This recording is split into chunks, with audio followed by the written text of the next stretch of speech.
നമസ്കാരം. റാഫ്റ്റോക്ക് ഫുട്ബോളിലേക്ക് അവർക്കും സ്വാഗതം. കോപ്പ അമേരിക്കയിൽ അർജന്റീന കാനഡയെ സെമി ഫൈനലിൽ ഏകപക്ഷീയമായ 2 ഗോളുകൾക്ക് വീഴ്ത്തിക്കൊണ്ട് ഫൈനലിലേക്ക് കടത്തിരിക്കുന്നു. ഈ മത്സരത്തിൽ അർജന്റീനയ്ക്ക് വേണ്ടി മികച്ച പ്രകടനം നടത്തിയ താരങ്ങളുടെ ലിസ്റ്റ് എടുക്കും. അതിൽ തലപ്പത്ത് തന്നെയുണ്ട് റോഡ്രിഗോ ഡി പോൾ. അദ്ദേഹം മധ്യനിരയിൽ മികച്ച പ്രകടനമാണ് നടത്തിയത്. അദ്ദേഹത്തിന്റെ അസിസ്റ്റിൽ നിന്നാണ്, അദ്ദേഹത്തിന്റെ മികച്ച ബോളിൽ നിന്നാണ് ഹുലിൻ ആൽവാരസ് അർജന്റീനയ്ക്ക് ലീഡ് നേടിക്കൊടുത്ത ആദ്യ ഗോൾ കണ്ടെത്തിയത്. ഡി ബോളിന്റെ മത്സരത്തിലെ പ്രകടനത്തിന്റെ കണക്കൊന്ന് നോക്കുക.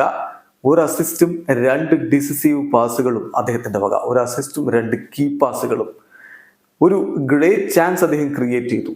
59 പാസുകൾ അദ്ദേഹം കൊടുത്തതിൽ 47 സക്സസ്ഫുൾ ആയി, അതായത് 80% പാസിംഗ് ആക്യുറസി. 14 ഡ്യുവൽസിൽ 9 എണ്ണവും അദ്ദേഹം വിൻ ചെയ്തു, അതായത് 64% വിന്നിംഗ് പെർസെൻറ്റേജ്.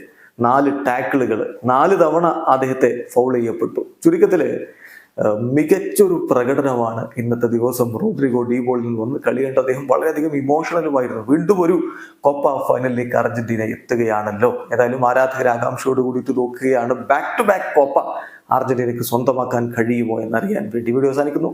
ഫുട്ബോൾ ലോകത്തെ കൂടുതൽ വിശേഷങ്ങളുമായി റാഫ്റ്റോക്സ് വീണ്ടും എത്താം.